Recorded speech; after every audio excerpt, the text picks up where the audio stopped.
it in Africa is it's wild and open and vast, and you know, on the TV you probably just see places like Cape Town and Johannesburg, but there are areas there that have got nothing. And years ago, about 12 years ago, my heart, and I don't mean my heart in terms of a relationship, but my spirit heart pulled me to a place called Barrydale. And I don't know if that's happened to any of you, where you are actually pulled to a place on the planet. But Barrydale was one of those places that in order to live there, because it was a wee village in the middle of nowhere with a couple of hundred people, but there was nothing around it. You had to slow down in order to live there. And when you looked out at the land, there was nothing there. It wasn't quite desert, but there was no plants and nothing really lived there. And in order to be there, I had to be much more with myself. So I had an absolute resonance for the area called the Karoo. And I have someone in my life called, it's another Natalie, and she used to be married to my brother. And thank God when they decided they were each other's clutter and they got divorced, we stayed soul sisters. And she really is my best friend, my soul sister. And she's one of those creatures, she'll ring me up and she'll go, Kate, do you want to? And she can finish the sentence anyhow she wants, and I will say yes. Do you have someone like that in your life? They can get you in and out of trouble as fast as lightning. So she rang me up one day, she said, Kate, do you want to go for a walk? So I answered yes, and then she proceeded to tell me what we were doing and where we were going. She said, we're going to the Karoo. So I was delighted. So it's quite a thing to just walk, 15 of us, and not really have roads and towns and all of that. So we had two guides. Now one, her email address was Riverwoman, and that really denotes who she is and what she did. She had to get us every day. She would literally be like a shaman. She would walk us to a river, and she'd say, we're turning right here. And we go, how the hell did she know that? And then we get to a rock, and she'd say, we're turning left here, and a feather. And she literally would guide us along the land. It was amazing. Our second guide was a little bit more interesting for me. She was our spirit guide. Because when you walk, one of the quickest ways to still the mind is to move the body. So we were all there doing something of our own kind of inner reflection. And she said, you're going to need something to help you get through every single day. So 4:30 in the first morning, they wake us up and they're giving us a nice energy food, or maybe you might find out from her maybe it's not, but we were given jungle oats. We call it Quaker oats, I think, yeah, or Scottish oats. 4:30 in the blimmin' morning, and Anna Marie gives us this paper, and she gives us this incredible, you could call it a mantra, a prose, a prayer, whatever. And it went like this. Padam, padam, prati, padikam, arati, urti, purti, padikam. Does anybody speak Sanskrit? She gave us the English, and I think they're both as beautiful. The English version is step by step, at every step. There lies waiting, quite still, that which is appropriate to that step. And for me, that has been my mantra for life. Because so often do you know the figure of 8 on its side, we call the infinity symbol? You know that symbol? So often what we do as humans, and we know this, I'm just here to remind you some things and to maybe boost your motivation about changing your life. But what we do is we tend to spend so much of our energy in the past, liking all the crap that we haven't let go of, and we kind of people who betrayed us, first boyfriend that ditched us, what our parents did, what our school teachers did, all of those little hurts and stuff, and we carry them with us in our knapsack. And in the same instance, we do something that I call projectile vomiting our energy into the future. So it's like we worry, you know, does my husband still love me? Are my kids doing drugs? Do I have enough money? Will my job still be there? And we go constantly backwards and forwards, and backwards and forwards. And very rarely are we actually, truly, honestly, authentically on the step we're on. And so what happens is we kind of start living with this delusion. So we're never here, we're always trying to be somewhere else. And particularly at this time of year, it's that thing around resolutions, a new year, and what am I going to do differently? And we start bombarding ourselves with, what are we going to do?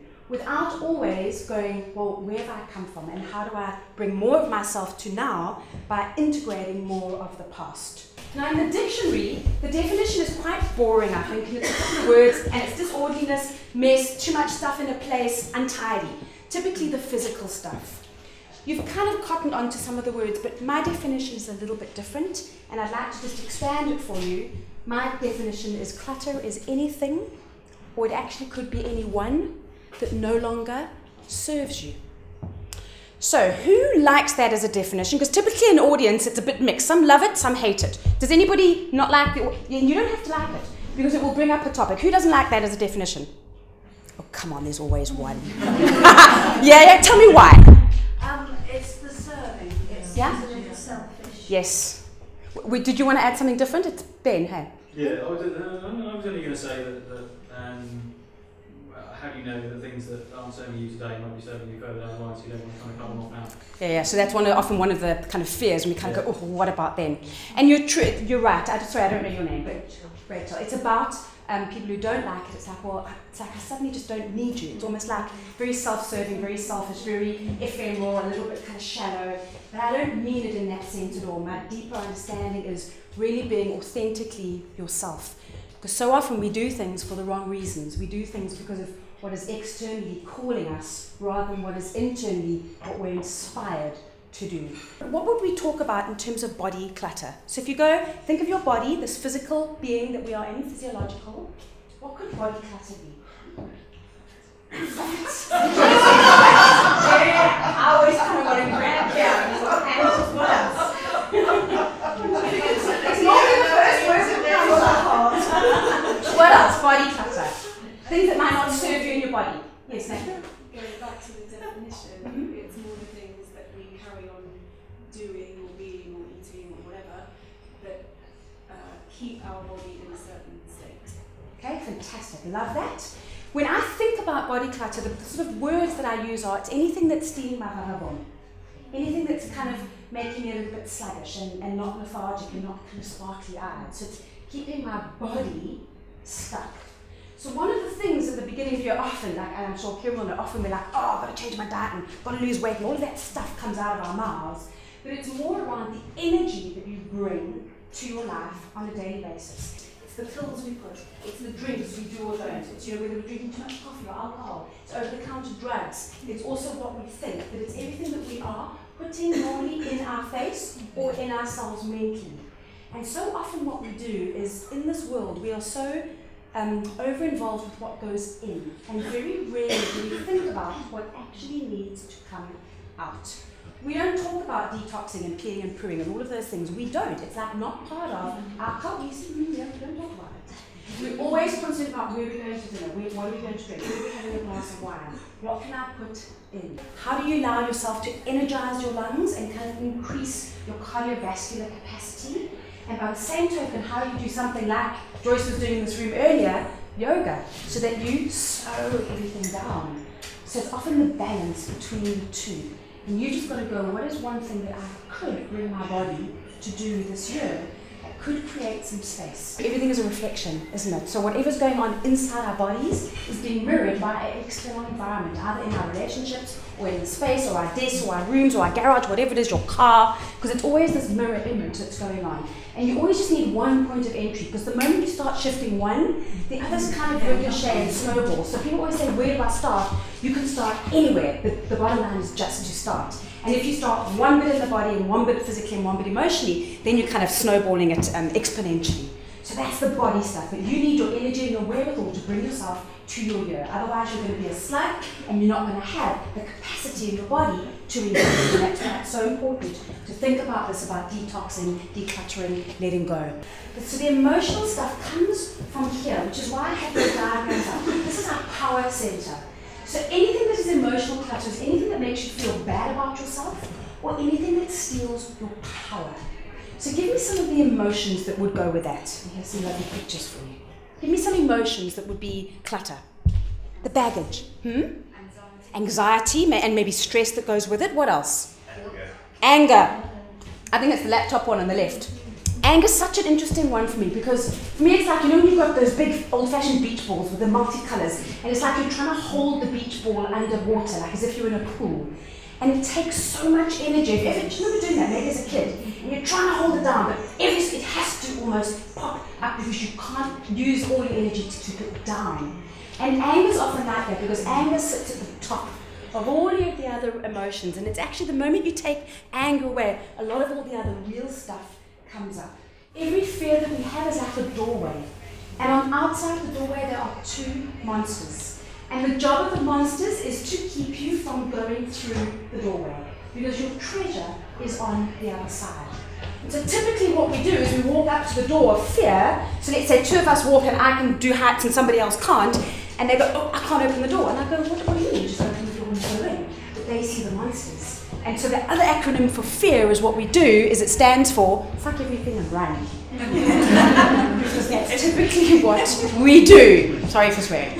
But that, we let it all get us too much. And we just contract and we just let it all control us rather than going, I can do this. So it's always about listening to your voice, listening to what's important to you. What is your inspiration? What are you going to do something differently this year by letting go of some of the limiting beliefs, perhaps? Because that's a huge part of emotional clutter.